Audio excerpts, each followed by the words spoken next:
When my best friend and I went back in time to track down the wisest man who ever lived, we only did it so he could be rich and famous. It all started when we arrived back at school on the first day after the Easter holiday. We were fresh off the plane from a 2-week language school in the Alban Hills outside Rome and had taken an Uber straight from the airport.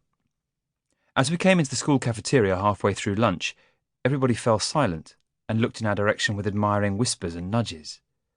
Having been a nerdy geek all my life, I naturally assumed it was for someone else. I turned round to see if some superstar had come in behind us, but it was just the two of us, me and Dinu. I raised my eyes at Dinu. He's a big Romanian kid who used to be a bit of a bully. Now he's my best mate. "What's going on?" he asked me in ancient Greek, the language we'd been studying intensively for the past fortnight. "Is it because we're in ordinary clothes?" "I don't think so," I replied. "Maybe they found out what we did at the beginning of the year?" "No way," he said. "And it wouldn't impress them even if they knew."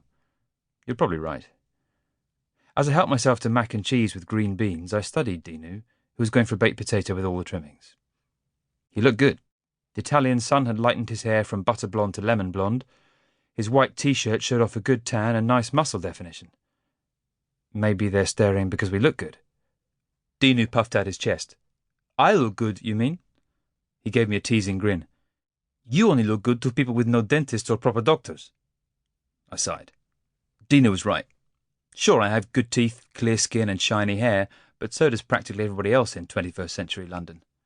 I'm the smallest kid in my year group and have the voice of a choir boy. Even my Roman suntan couldn't make me cool. So why the admiring looks?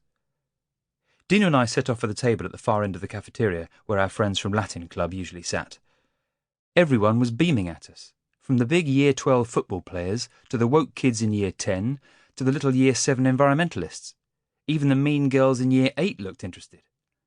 "Why is everyone smiling at us?" asked Dinu, still speaking ancient Greek. "Uden oida," I replied. I know nothing. "Dinu, Alex, come sit," called one of the mean girls. Her name was Chastity. Her dad was a pop star who didn't believe in private education, and she was the prettiest, meanest girl at Wandsworth Academy. She had blue dip-dyed hair and a butterfly tattoo on her neck. Yep, a real tattoo. Even the teachers were afraid of her. I slowed down. "Want to sit with them?" "I guess," Dinu replied. I let him sit next to Chastity, and I put my tray of food next to Kiana's.